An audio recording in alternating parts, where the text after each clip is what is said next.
Christians in business or a Christian business? Which are you? They are very different. A Christian in business is someone who is a Christ follower and has a business.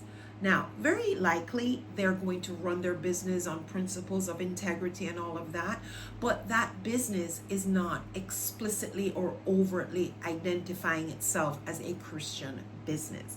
That's a Christian in business.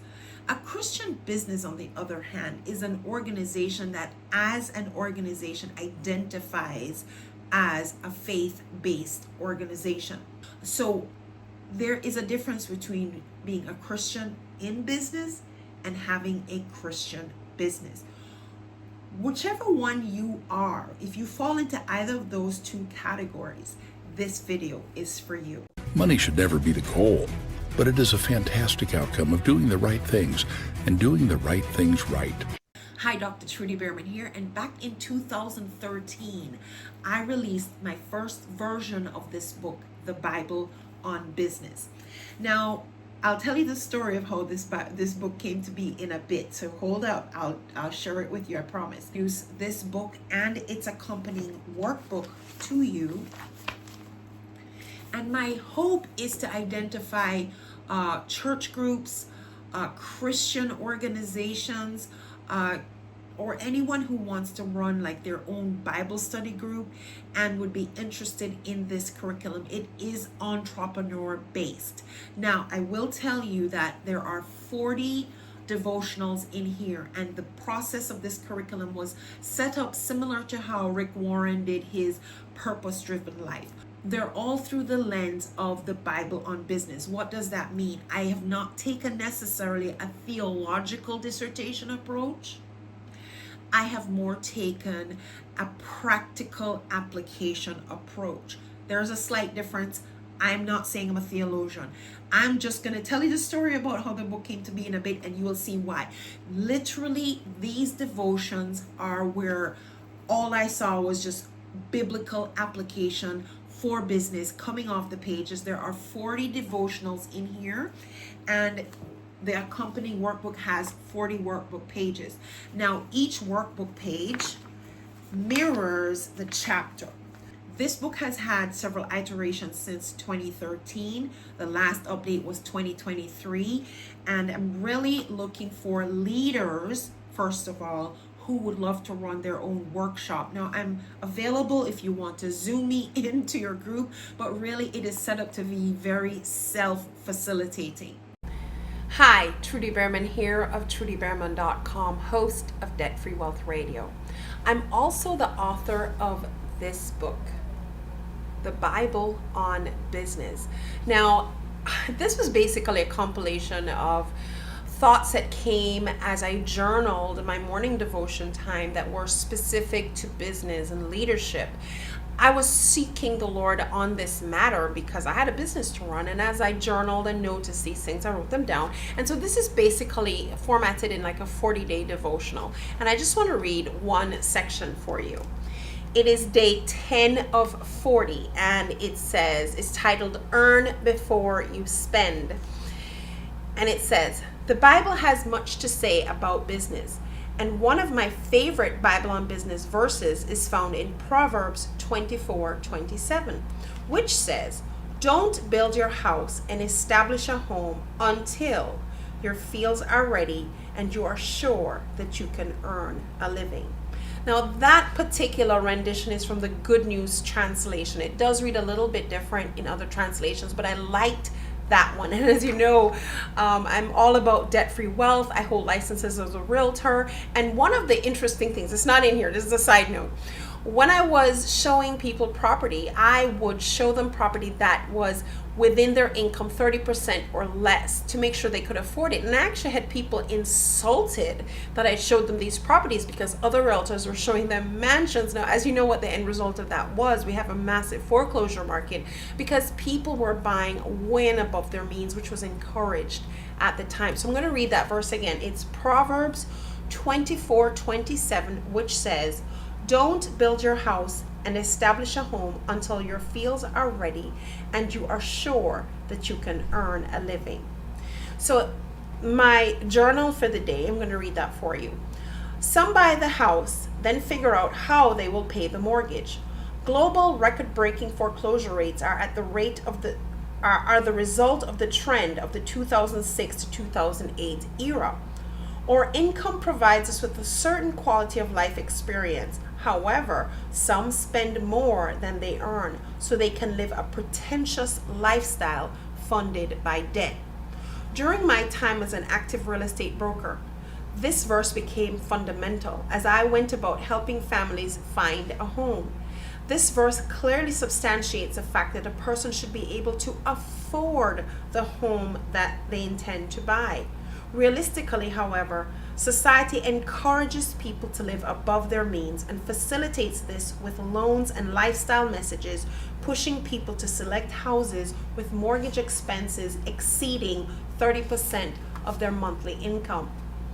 A home is one of the icons of accomplishment, and the nicer the home, the nicer the neighborhood, and the nicer the furnishings, the higher society ranks a family standing within the social group. Therefore, to remain within biblical guidelines, people should first work on building their income to the place where they can afford the home of their dreams before buying the home of their dreams. Are you living within your means? Better yet, are you living below your means so you can save for that dream home? If you want to do it the biblical way, there is no other way to go. And there's 39 more like that in this book.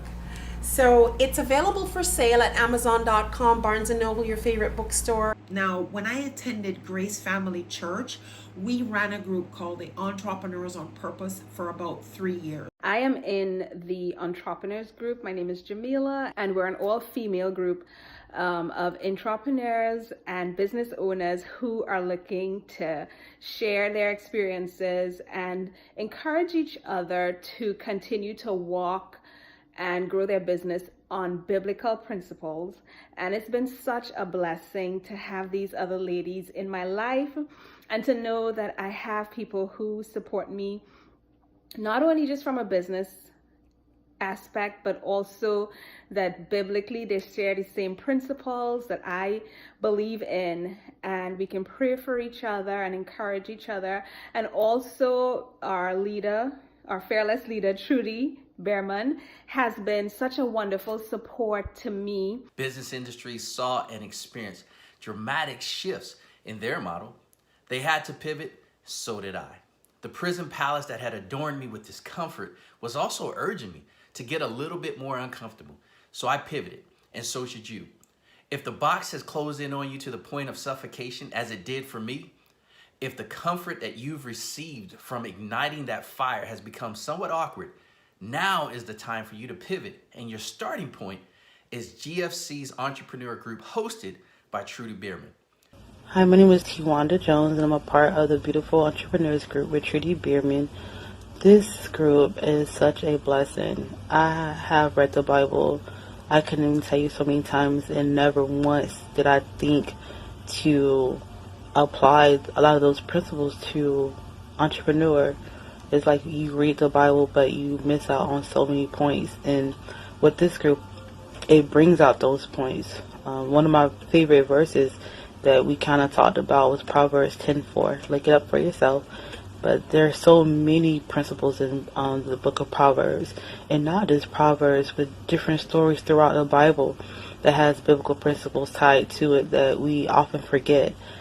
So if you want to learn about how to have a successful business, which so far I am, thanks to Trudy and her support, and also the women that are in the group that are very supportive as well. I mean, who knows where I would have been today with my business and also my Bible teachings. So to put those two together and to be a success and to see the work of God's hand in this group and outside this group, I hope that this group continues. And thank you, Trudy, once again for all that you've done and being that supportive leader that a lot of women truly do need. Now let me tell you how this book came to be. Okay, so as I said, the first iteration of this book was released in 2013. Right before that was the Great Recession bubble of 2008. Well, it was acknowledged in 2008. I saw signs of it in 2006, but between 2006 and 2008, all the pundits and all the economic gurus were bouncing back and forth about whether this was just a slight situation going on, and then they finally had to agree that this was an actual, at the time, global recession. So here in Florida, which took a huge hit during that recession, I was an active real estate broker at the time. My husband, a building contractor. So we were deep into the real estate industry, and we got hit really, really hard. Before that, we were having great months, high 5-figure months. And with that recession, we lost several properties that we personally owned. We thought we were going to lose the home we were living in.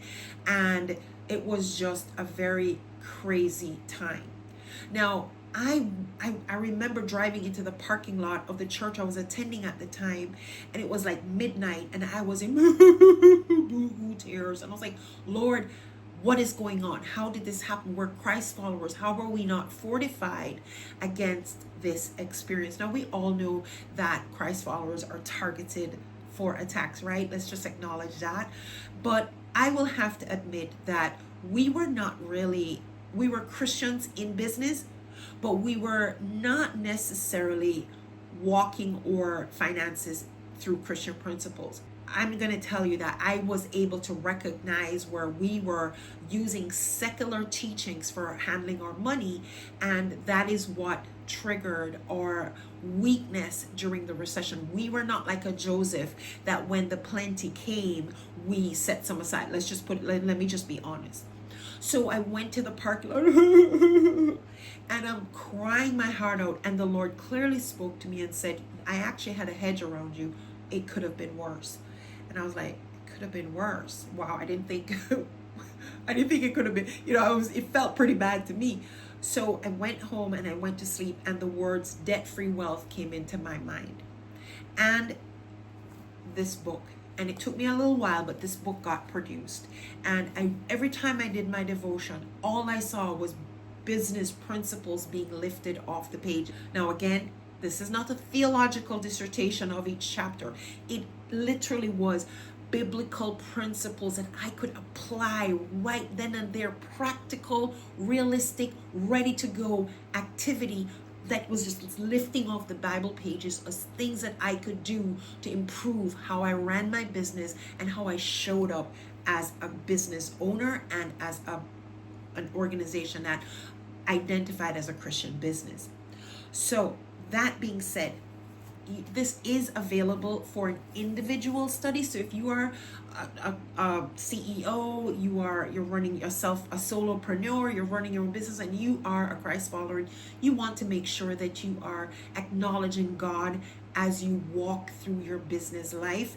This will also work for you. But my true goal is to find groups. I used to attend Grace Family Church. I currently go to Crossover, which is on Fowler and near the 275. It used to be the Kids R Us building. It's now the church. So I'm currently at Crossover Church. But at the time, I was going to Grace Family Church. And the Entrepreneurs on Purpose, over the course of 3 years, we ran several semesters of this group using this curriculum. Now, depending on how long your window for your group meeting is, okay, you don't have to do all 40 lessons. So if you just have a week of a Bible study, you select the top 7 that you want to focus in on. But if 40 of them, if you did 50, there's 52 weeks in a year, you could take a few weeks off for vacation purposes and still have a year's worth of curriculum. So there are bundles here if you are a group leader and you want to run your own group. And I have priced it in such a way that you can either choose to release it to your people at the most affordable cost, or if you want to pick up the cost for them. But if you want to sell it at current market price, which is what I sell it for when I'm selling it direct to one-on-one, then there's room for you to have a cushion in there when people pay for it at the price that I sell it at. So you can decide how you want to operate. Now, if you are a single person buying it, there will be a link here for you. But if you're prepared to buy a batch of books starting at a minimum of 10, then the link will be here for you as well. And if you would like to have me be patched in to talk to your group, there will be a form, and you simply fill that up, and I'll be happy to at least come in and say hi and do a single session with your group. That'd be awesome. I'd love to do that, and I won't charge for that. So Dr. Trudy Beerman here. I am super simple to find. I truly want that the blessing that I have found from writing this book and the blessing that I have found leading groups, the Entrepreneur on Purpose group, for several years, that you enjoy it as well. It has transformed my life. It has transformed my business. Not the book, the lessons that God showed me that I put in the book, right? Those are what transformed me. And if you're a Christian in business, if you're a Christian business, if you're a solopreneur trying to figure out how to do your business God's way, this is for you. And I do look forward to connecting with you.